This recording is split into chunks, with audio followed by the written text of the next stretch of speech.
राज्य के मंत्री दीपक बिरुआ ने आगामी विधानसभा चुनाव को लेकर कहा है कि कोल्हान में बीजेपी की दाल नहीं गलेगी। 2019 की परिस्थितियां 2024 में भी दोहराई जाएगी। उन्होंने कहा कि कोल्हान के सभी 14 सीटों पर महागठबंधन का दम खिलेगा और साथ ही साथ उन्होंने ये भी कहा है कि बीजेपी चाहे जितना जोर लगा ले, कोल्हान और संथाल में कमल नहीं खिलेगा। कहा उन्होंने कि चुनाव को लेकर हमें बहुत ज्यादा तैयारी करने की जरूरत नहीं है। जेएमएम के कार्यकर्ता सालों भर जमीन पर रहकर वे काम करते हैं। वहीं उन्होंने ये भी कहा है कि हमारी जमीन कोल्हान और संथाल दोनों जगह पर मजबूत है।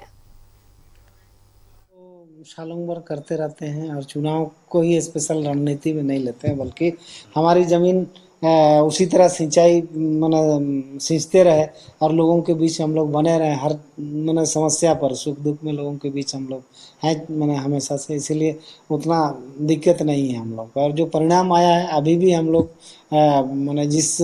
जितना सीट पे लड़े थे उससे हम लोग का टारगेट 5 सीट पे लड़े थे, तो 3 सीट तो हम लोग। बीजेपी का जो राजनीतिक परिस्थितियां खास करके कोल्हान में पिछले समय से भी और थोड़ा उनका प्रति लोगों का रुझान कम हुआ।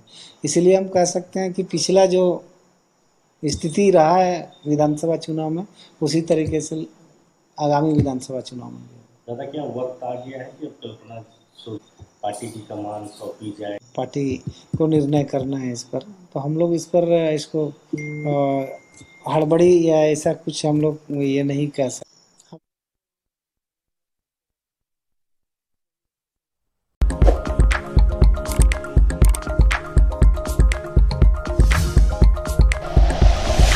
Like and share videos, subscribe करें हमारा चैनल और प्रेस करें बेल आइकॉन। News 11 भारत, सच है तो दिखेगा।